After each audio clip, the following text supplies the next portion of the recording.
बेहद महत्वाकांक्षी, स्वभाव से क्रोधी, या यूं कहें कि विद्रोही। किसी पर भी अत्याचार हो रहा हो, देखना इसको स्वीकार्य नहीं है। खुद अहंकार में रहता है, पर सामने वाले का अहंकार इसको बर्दाश्त नहीं है। शौकीन है, कितना? इतना कि कहना नहीं, जो भी चाहिए ब्रांडेड चाहिए। गाने का, परफ्यूम का, प्राकृतिक दृश्य जैसे पहाड़, जंगल, नदी का प्रेमी प्राकृतिक दृश्य इसे अपनी ओर अनायास ही खींच लेते हैं। नया कार्य प्रारंभ करने में विशेष इसको प्रसन्नता मिलती है, और यह अलग बात है कि कुछ ही दिन करने के पश्चात ये उन कार्यों से ऊब जाता है और फिर किसी नए कार्य में लग जाता है। देखा जाए तो अपने जीवन में सबसे ज्यादा काम बदलने वाला अगर कोई लग्न है तो मैं समझता हूं यही लग्न है। नमस्कार प्रिय दर्शकों, आशा करता हूं आप समझ गए होंगे आज किस लग्न और राशि की चर्चा है। नहीं समझे? क्षणे रुष्टा क्षणे तुष्टा। अब समझ गए? जी हां, मिथुन। आज मिथुन लग्न और राशि के जातकों की चर्चा है। मिथुन अर्थात मैथुन, जैसा नाम वैसा स्वभाव। भोग की वृत्ति कह सकते हैं कि सबसे ज्यादा यदि किसी लग्न में है, इसी लग्न में। एक तर्क मैंने पूर्व में दिया था कि राह चलती लड़की कह लीजिए या विपरीत कह लीजिए, मैं लड़की शब्द का ही इस्तेमाल करूंगा क्योंकि पुरुषों में यह गुण ज्यादा देखने को मिलेगा कि दिखाई पड़े बस में, मंदिर में, भीड़ वाले स्थान पर, और कुछ नहीं तो सिर्फ स्पर्श हो जाए तो ये उस प्रयास में भी लग जाते हैं। असल में देखा जाए तो ये इनकी भोगात्मक वृत्ति ही है जो इनके जीवन की शक्ति है। जी हां, आम लग्नों के लिए अगर मैं कहूं, आम लोगों के लिए कहूं तो ये निसंदेह आप कह सकते हैं कि इस लग्न के जातक तब तो फिर सब चरित्रहीन हुए। नहीं, इस लग्न में एकमात्र ग्रह अगर जो सर्वाधिक कारक है वो शुक्र है, जो भोग का कारक ग्रह है। प्रिय दर्शकों, इस लग्न के जातकों के पक्ष में एक बात मैं कहना चाहता हूं। अभी जो बातें मैंने बताई उसमें आपके दिमाग में एक बात उत्पन्न हुआ होगा, चरित्रहीन। निसंदेह इनके स्वभाव, इनके विचार में इस तरह की बातें उत्पन्न होती हैं। लेकिन यह बात हमेशा ध्यान रखिए कि मिथुन लग्न और राशि के जातकों की एक खास बात भी है। सामने वाले ने ना कह दिया इसका मतलब ये ना मानते हैं और बड़े अदब, बड़े तहजीब और तमीज से उसका सम्मान करते हुए हट जाते हैं। ये इनका युवराजों वाला गुण है। हालांकि युवराजों वाला गुण तो ये भी कहता है कि सामने वाले को जब तक पा न ले तब तक हार न माने। ये इनका अलग तरीका हो सकता है, लेकिन जैसा मैंने कहा कि बदतमीजी नहीं। चरित्रहीन शब्द का इस्तेमाल वहां किया जा सकता है जहां ये न केन प्रकारेण, ये न केन प्रकारेण नहीं। दिमाग इनका बड़ा ही तेज, इतना तेज कि किसी भी चीज को सीखने की जो अद्भुत क्षमता इनके अंदर जन्मजात विद्यमान है वो किसी और में नहीं है। एक कमी की चर्चा अभी बीते दिनों मैंने की थी, इनकी जन्म कुंडली का दूसरा भाव, जहां के स्वामी चंद्रमा होते हैं, और चंद्रमा का स्वभाव है घटना तो घटना, बढ़ना तो बढ़ना। फलतः इस लग्न और राशि के जातकों की यदि हम चर्चा करें तो अच्छे वक्ता होते हैं, भाषण कला में इनके अंदर विद्यमान होती है, परंतु इनकी जो शैली है वो व्यंग्यात्मक शैली है जिससे सामने वाला कई बार चिढ़ जाता है। प्रिय दर्शकों, इनके तीसरे भाव में सिंह राशि होने के कारण और लाभ भाव में मेष राशि होने के कारण ये निरंतर कुछ न कुछ करते रहते हैं। इनके अंदर एक धुन सी सवार रहती है, कुछ न कुछ करना है। आप इनको खाली बैठे नहीं देख सकते। इनके दिमाग में जैसे खाली चीज के लिए जगह ही नहीं है, कुछ न कुछ करते रहना है इनको। खाली बैठना इनको पागल कर देगा। इनकी जन्म कुंडली यानी मिथुन लग्न की कुंडली को देखें तो 12वें में, यानी 12वां भाव किस चीज का है? नींद का है, सैया का है।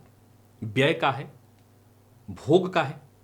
यहां पर शुक्र की राशि होने के कारण और पंचम में भी शुक्र की राशि होने के कारण इनकी बुद्धि भोगात्मक होती है।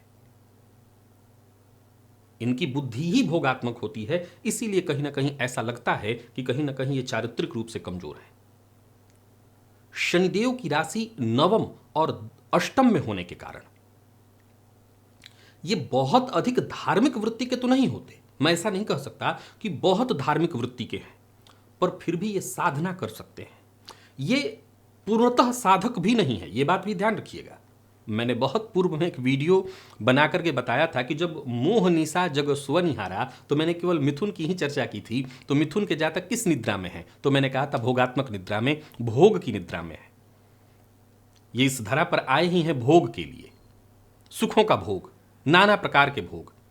तो इनको हम साधक नहीं कह सकते, ये मूलतः साधना के लिए नहीं बनाए गए हैं।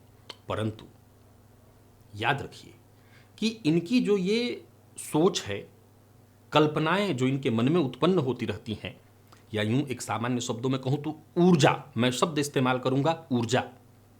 ये जो इनकी भोगात्मक ऊर्जा है, जो कि कहीं ना कहीं अधः पतन की ओर है, अगर इसको ऊर्ध्वगामी बना दें।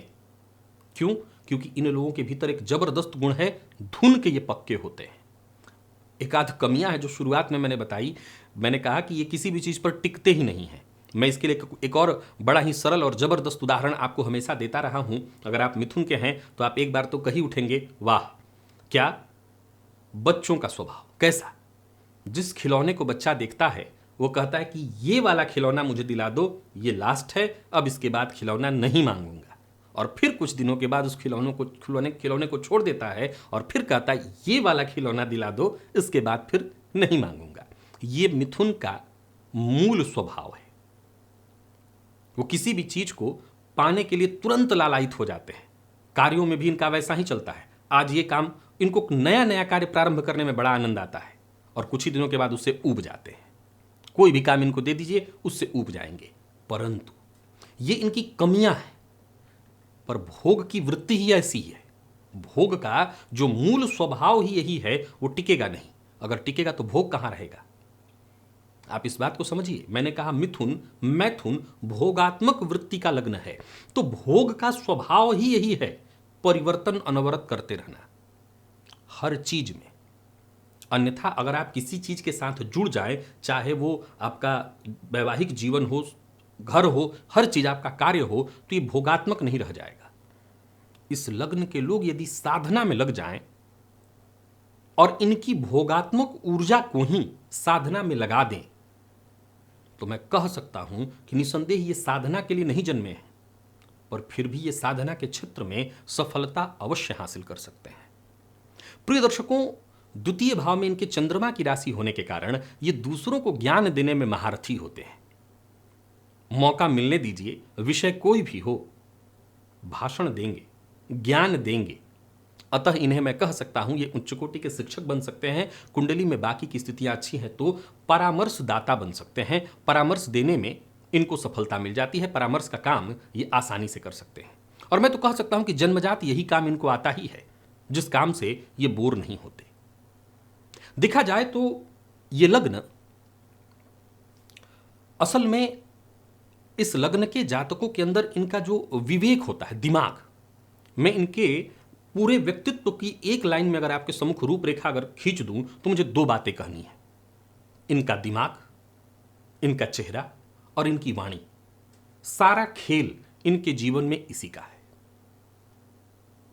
दिमाग इनका जबरदस्त, चीजों को सीखने की क्षमता, वाणी इनकी जबरदस्त। क्या है कि जब आप सभा के मध्य चार लोगों के बीच हों, एक इंसानी स्वभाव है क्या, जब आप किसी दूसरे पर व्यंग कर रहे हों तो जो बाकी के तीसरे चौथे खड़े हैं वो बड़ा मजा लेते हैं। यही करते हैं। चार लोग आपस में खड़े हों, आप एक पर अगर व्यंग करेंगे तो ये जो दो खड़े हैं वो हंसेंगे। निसंदेह अगर उन्हीं पर अगर आप व्यंग कर दें तो ये बाकी के दो हंसेंगे। फलतः इनकी जो व्यंगात्मक शैली है, व्यंग बोलने वाली जो क्षमता है, व्यंग करने की क्षमता, वो बाकियों को बांध लेती है। अब ये अलग बात है कि जिसके ऊपर व्यंग हो रहा होता है वो शत्रु बन जाता है, लेकिन फिर भी मैंने कहा कि इनके पास जो शक्ति है वो यही कुछ गिने चुने चीजों में है, बाकी बचा इनका चेहरा। सामने वाला चाह करके भी चिढ़ भी जाता है, तब भी बाद में नॉर्मल हो जाता है। तो ये इनके चेहरे का आकर्षण होता है, या यूं कहिए कि मैथुन का ये स्वभाव है कि वो कहीं ना कहीं आकर्षित कर लेता है। प्रिय दर्शकों, एक और पॉइंट है। ज्योतिष के मर्मज्ञ कहते हैं कि इन लोगों के जीवन में इनको जो संपूर्ण सफलता नहीं मिल पाती, उसके पीछे कहीं ना कहीं इनके परिवर्तन की आदत है। और मैं इस विषय को नहीं मानता, मैं हमेशा इस पर अपने तर्क रखता हूं और मैं कहता हूं कि अगर इनके जीवन से इनके परिवर्तन की आदत को छीन लिया जाए तो मिथुन के पास कुछ बचेगा ही नहीं। इनकी ये शैली, इनके परिवर्तन की शैली ही इनके अंदर मिथुन को जागृत किए हुए है, बुध को जागृत किए हुए है। बुध अर्थात युवराज बालक, जिसमें टिकने की न आदत है। अगर टिका दिया जाए तो फिर बालक नहीं रह जाएगा, यानी अपना मूल खो देंगे। हां, मैंने जैसा कहा कि इनको बच्चों को किस चीज में आनंद आता है। आप बच्चों से बातचीत करिए, खूब मीठी मीठी बातें करिए, वो करेंगे। उनको भी ऐसा नहीं कि आप केवल आप उनकी सुनिए, उनको भी अपनी सुनाइए, तो आपसे बातचीत करेंगे, लंबे समय तक बात करेंगे। तो मिथुन में ये अद्भुत क्षमता है। कमियां इनका चरित्र है, जो आपको मैंने बताया कि वो इनकी साथ ही जुड़ी हुई है, भोगात्मक इनकी वृत्ति है। अगर इन कमियों को ये साधना की तरफ लगा दे, कोई इनको गुरु मिल जाए जो इनको सही मार्ग दे दे और फिर ये साधना में लग जाएं,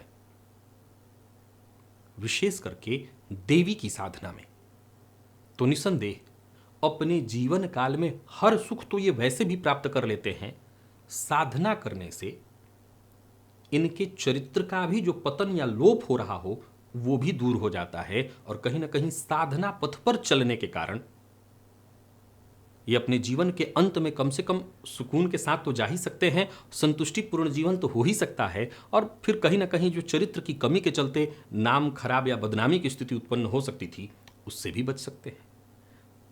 मिथुन लग्न और राशि के हैं तो आशा करता हूं 120% आपको कहना पड़ेगा सही है, और वाह बाकी रह जाए कह दीजिएगा। आज के लिए बस इतना ही, इजाजत दीजिए, पुनः मुलाकात होगी। तब तक के लिए नमस्कार।